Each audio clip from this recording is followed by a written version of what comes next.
Sewanee, the University of the South, sits atop 13,000 acres of the Cumberland Plateau in southern Tennessee.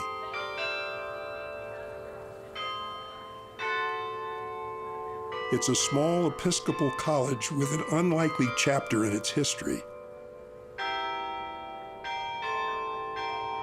A chapter that unfolded at the dawn of football's rise in the South, when the Sewanee Tigers were a force of unmatched dominance on the field.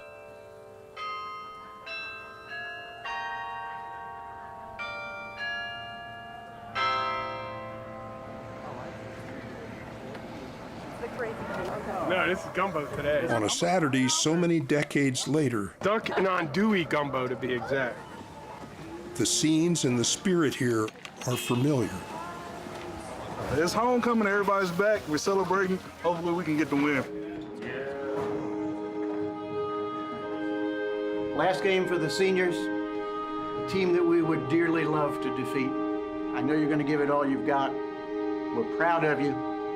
Let's bring it home a winner today. The players for this Tigers squad are the descendants of a team that built an indelible piece of early Southeastern football history. A team forever remembered as the Iron Men. This was a remarkable time in the history of Sewanee. The old lingered. Memories of the beginning still persisted. The honored dead were still remembered in the homes of the living. Robert Red Lancaster, the Sewanee Purple newspaper. You know, these are privileged men, but you know, it's the South in the 1890s. Still, even those of privilege don't have a lot of money. No running water, heat from fireplaces, no telephones. The calendar even reflected the Spartanness. At Sewanee, the academic year ran from approximately March through December. The 3 months off meant we didn't have to heat buildings during the cold winter months. Nobody is going to come there and pay to watch a game. It takes a couple of hours just to get down to Chattanooga. So Sewanee had to play virtually all of their games on the road. But where some might see hardship, others identify opportunity. Like Luke Lee, the one in the business hat, Sewanee's team manager. Luke Lee was this very, very ambitious young man. He scheduled the games, he handled all the money, he arranged for the travel. He was going to get somewhere and get there in a hurry. He scheduled this itinerary that we just look at as crazy today. 5 games in 6 days. Texas couldn't get any schools to play their team. So they offered Sewanee what was at the time a kind of, a pot of gold to come play there, $700. But he knows that if he takes the team all the way out there and then all the way back, they'll end up probably losing money. So what he does is he schedules games on the way back. As the team prepared for their massive trip in the fall of 1899, they were already 4-0 and unscored upon all season. The players left Sewanee with 2 barrels of their own drinking water from the local mountain springs, but forgot their cleats back on campus. Luke Lee sent word back to school, and the cleats were sent on a later train.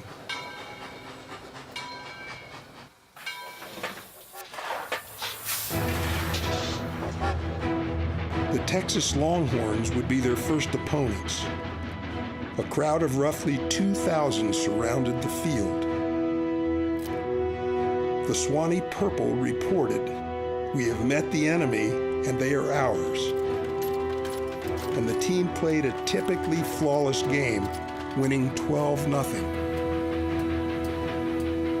The Tigers then took an overnight train to Houston, where they faced Texas A&M.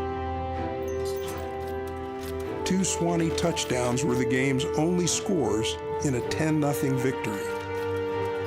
The Battalion, the Aggie campus newspaper, reported A&M went down in honorable defeat before the mighty Sewanee team.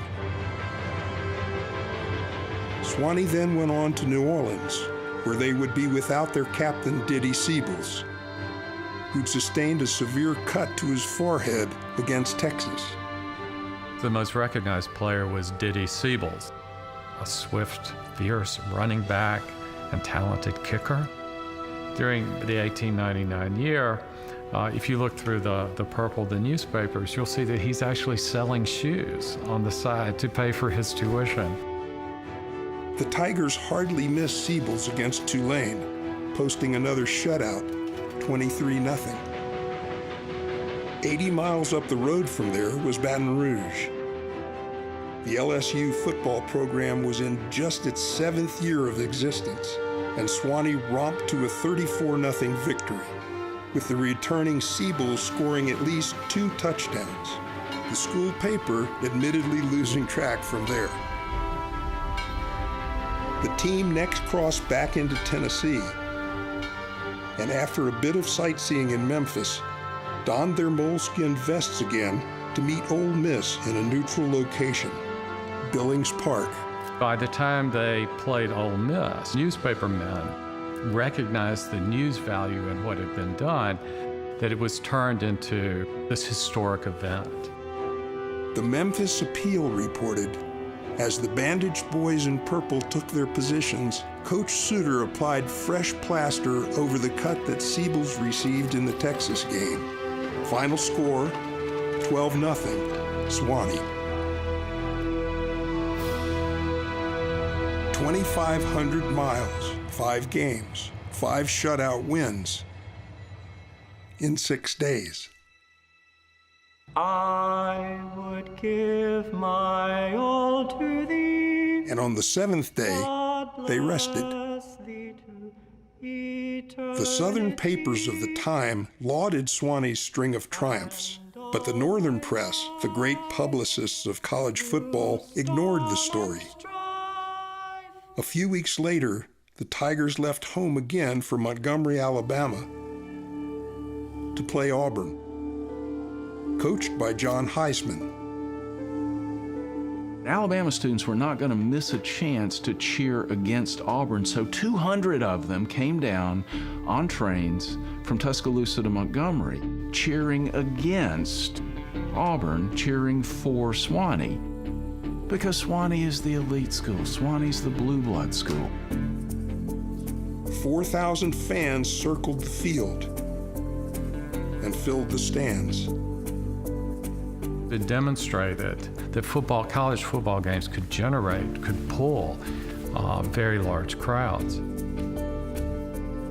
Probably not many of them even know what the game of football is, but they're there principally for one reason. They've all bet money. As they were about to start the game, the Sewanee coach, Billy Suter, noticed that the Auburn players all had loops sewn onto their football pads. Players could grab the loops and form these massing plays and bulldoze the ball forward. Suter objected, and the referees come out with scissors and cut them off. So it started off on a sour note, let us say. By all accounts, Auburn dominated the flow of the game. The game was ugly, it was dirty. There was nothing noble or honorable about this game. Auburn had been known for playing very rough football. So Sewanee comes in and they decide, well, we're meeting fire with fire. We're not going to let Auburn get the drop on us. So they're going in cleats first. When Coach Billy Suter asked one of his fallen men, "Are you fellas going to roll over this afternoon?" the player responded, "Coach, we've never seen anything like this." There's fist fights breaking out on the field. There are fist fights breaking out in the stands. Alabama students are cheering for Sewanee. John Heisman is on the field yelling at all of the people in the stands who are heckling him. and it's just an absolute fiasco. Sewanee gave up 2 touchdowns, the first points yielded by their defense all season long. But they rallied to grab an 11-10 victory. John Heisman got so angry about that game, calls the referee all sorts of names, and then engages in a war of words with the Birmingham News and the Birmingham Age-Herald and the Montgomery Advertiser. They basically refer to him as this low-class guy at the low-rent school. He does not belong in our gentlemanly sport of football. And this was what precipitated John Heisman's exit from Auburn. When Walter Riggs, the athletic director at Clemson, comes to him with an offer shortly after that, Heisman is, boom, he's out of there. Sewanee, meanwhile, was on to Atlanta to play for the championship of the South against North Carolina. North Carolina is the best team in the Upper South in 1899. Sewanee's the best team in the Deep South. And who shows up but John Heisman? And John Heisman had just gotten his entire payday from Auburn for the season. It was like $400 or $500, which was a lot of money back then. He's betting all comers that North Carolina is going to win this game, including the Sewanee players. The Sewanee players put all of their money together, you know, throwing out dollar bills, fives, change, anything they can get, because they're, by God, going to take some of John Heisman's money. Sewanee punted 15 times on the day, but also managed a field goal, then worth the same 5 points as a touchdown. Ultimately, the game would be decided on a goal line stand anchored by Tiger star Ormond Simpkins. Carolina was right on the goal line and had a very talented running back, Kohler.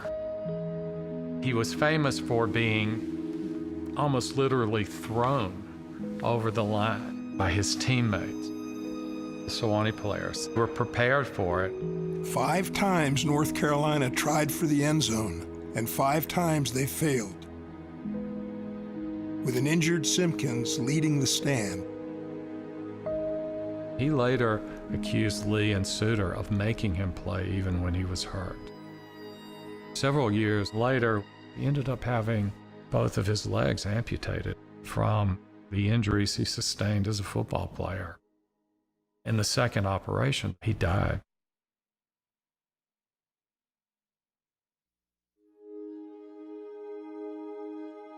Sewanee wrested victory from the stubborn 11 of North Carolina and placed the proud purple of the Tennessee College at the summit of the championship pole. The Atlanta Constitution. All these years later, Sewanee, the University of the South, plays its football in Division III. The Tigers still play on McGee Field, christened 1891, making it the oldest gridiron in use in the South.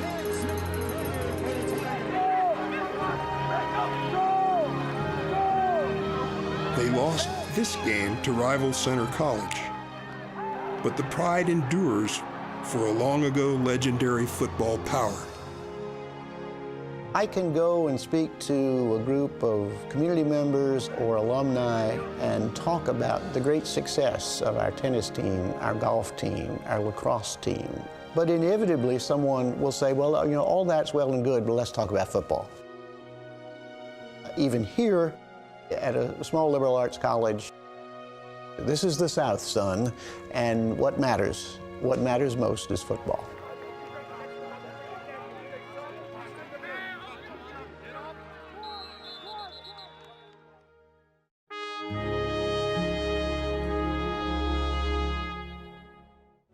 Saturdays in the South, a history